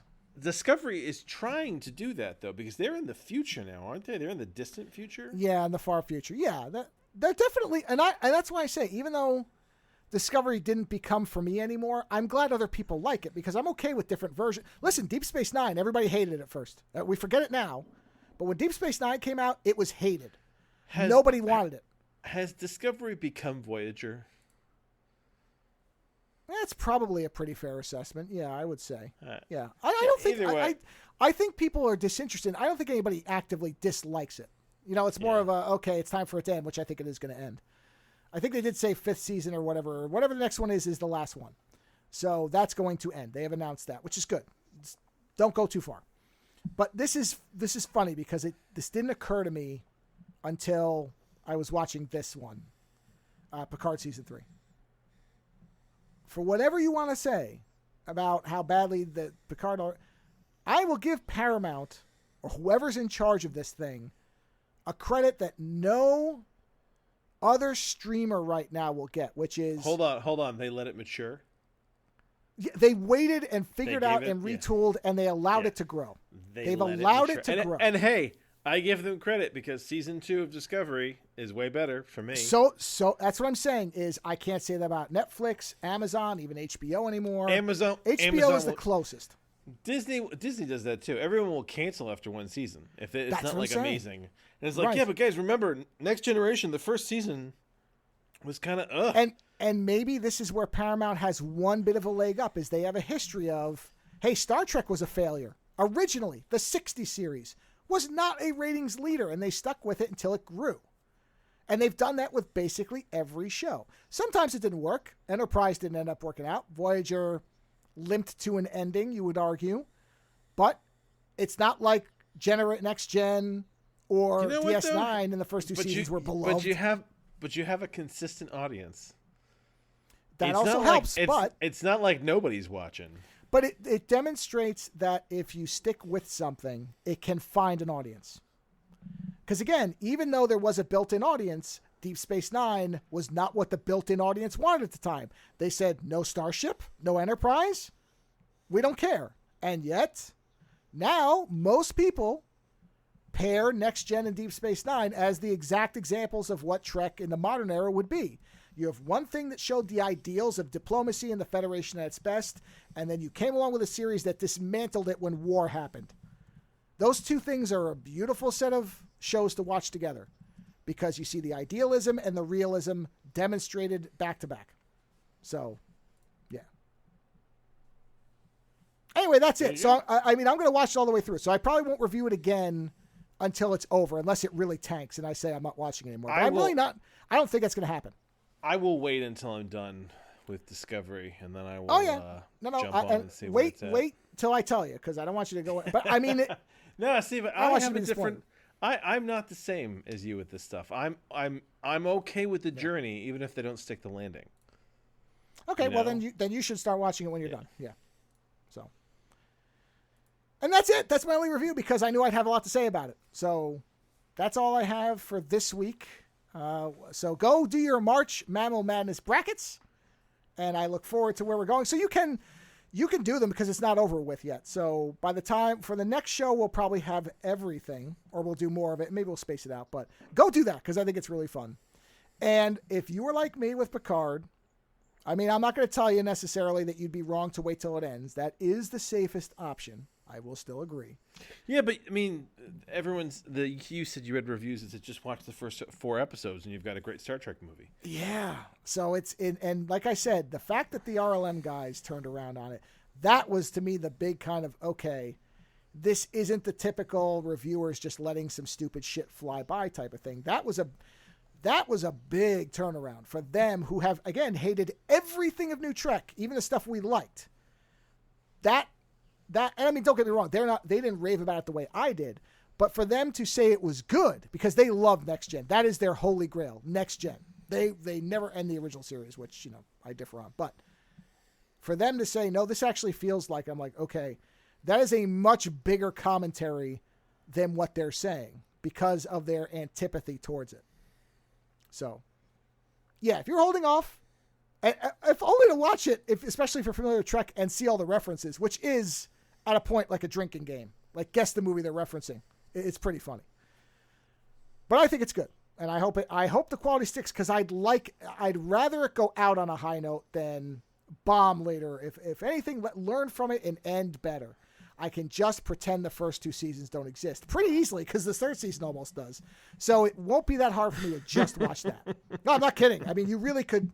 There's so little you need to know. And that's actually, I think, good too, because it lets people just come into it and not have to worry about keeping track, and they could just enjoy this. So outside of that, I have nothing else, because that and the March Madness went for 2 hours. So we are done. Have a good weekend, and send us your brackets if you want. I'd be curious. And other than that, talk to you next week. Visit OzoneNightmare.com to subscribe to new episodes, browse through our back catalog, or to find links to support the show. Follow @OzoneNightmare on Twitter for the latest episode postings and other show information. If 280 characters just isn't enough, you can always email us, theozonenightmare@gmail.com. The opening theme for the show is provided by Heartbeat Hero. The closing theme is provided by Ogre. Please visit and support these artists using the links in the show notes for each episode.